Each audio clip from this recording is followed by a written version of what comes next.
Good day and welcome to Kitty's Corner.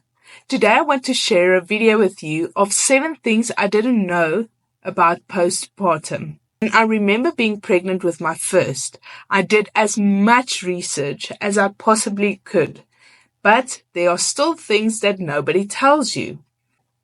If you are pregnant and you are watching this video, I hope that this will bring you some insight. It's not necessarily happy thoughts, but at least you can then be prepared. The first thing that you should know is after giving birth, you are still going to look pregnant. Unfortunately, people are going to stop you in the street and say congratulations. Don't be hard on yourself. Remember that your body did this incredible thing of creating this beautiful baby that maybe you're still going to have or maybe already have. And it took 9 months for your body to get to that stage. You're basically a bodybuilder. Forget about what you look like for now. I know there are some of you out there that have those kind of bodies where after you've given birth, you just right back down to where you were. And listen, we are all jealous of you. Please don't rub it in our faces. But I'm thankful for your sake. Unfortunately, I'm not one of those people.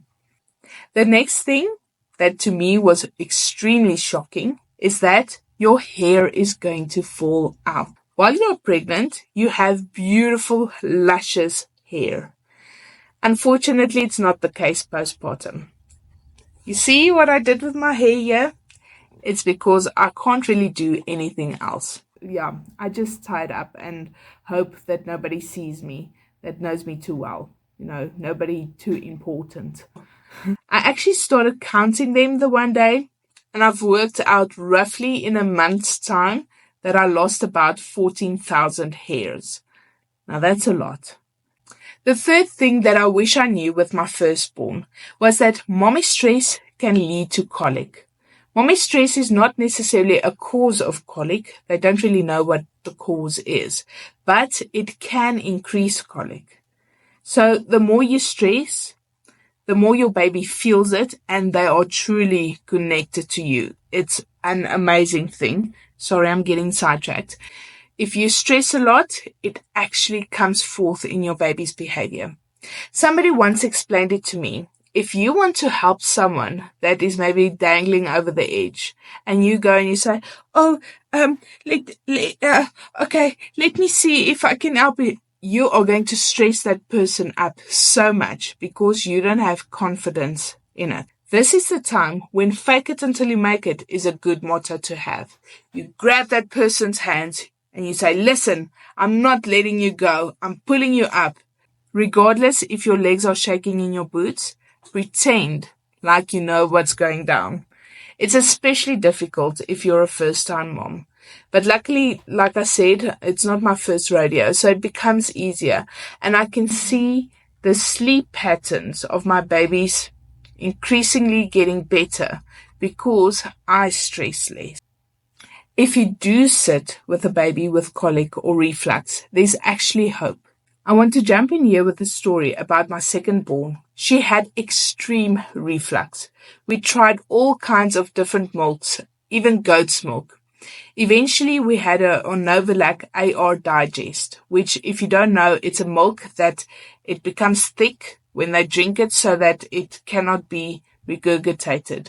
We had her at different doctors many times and even sent her for a nuclear test, which is quite a scary thing to do.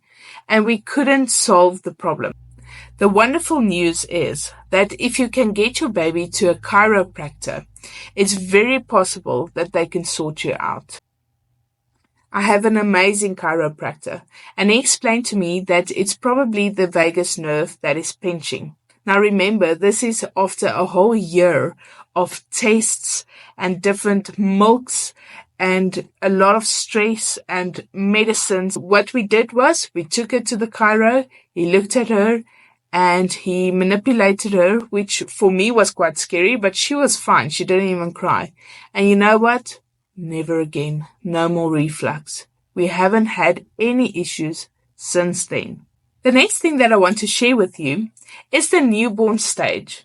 Did you know your baby's a newborn for only 12 to 15 weeks? Then it's over forever. This is also called the fourth trimester. And this is the stage where your baby still thinks most of the time that it's in the womb. It is such a cute stage. The thing about this stage is that your baby still sleeps a lot. I didn't know this. So with my firstborn, whenever she opened her eyes, I would pick her up and I would start playing with her, not knowing that her brain hasn't developed the ability yet to sense when to sleep and when not to sleep. Therefore, if they do wake up, you should just leave them to go back to sleep. The reason why this can be a problem is that with my firstborn, I overstimulated her. Look, she is so smart. It's unbelievable. But she's turning 5 this year and she still struggles to sleep. I thought I was doing her a favor, that whenever she woke up, I would play with her and spend some time with her. Whereas this was actually causing a problem. I know a lot of people will say, wake up your baby to drink. Personally, I felt that they will drink when they are hungry. So when it's time for them to sleep and their body needs the sleep to grow, leave them. They will wake up when they're hungry. So I've got the 3 kids, and I know it doesn't make me an expert, but this was the experience that I had. Regarding the next topic, there's a whole lot of debate, and that is about sleep training. Sleep training is basically when you leave your baby to sort of self-soothe, and most of the times they cry themselves to sleep, but it's also just for a certain period of time, and it's supposed to teach them how to go to sleep by themselves. And I'm not giving any medical advice. Just from my experience is you're not teaching your baby to sleep. You are just teaching them that while they cry, no one will come to pick them up. There's no such thing as spoiling your baby. You're only showing them that you provide security, love, and comfort. So please, don't sleep train your baby. Oh, and by the way, I am a co-sleeper fan. I've never seen a 16-year-old that will demand that they sleep between mommy and daddy. So it's just going to be for a short while. And again, you are only teaching them love, support, comfort, and security. The last thing that's on my list is that tearing after you've had a C-section is a real thing. Slow down. This tends to be a first-time mom problem.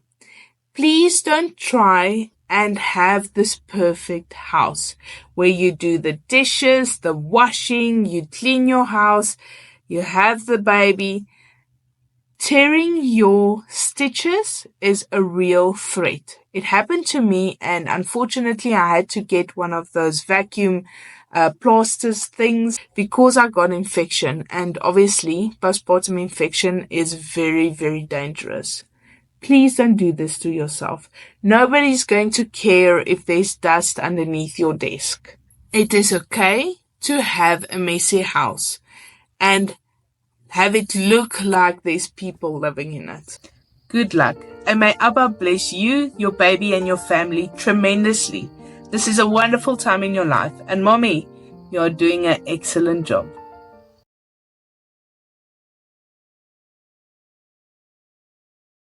Don't be hard on yourself. Remember that your body did this amazing thing. It created a baby. Don't be hard on yourself. Remember, your body did this amazing thing. You are basically a bodybuilder because that's what you were doing. You were building a body with your own body. It's freaking amazing. Like I said, 5 months postpartum. And I've got a lot of weight to lose. Luckily, my hubby still loves me. You better.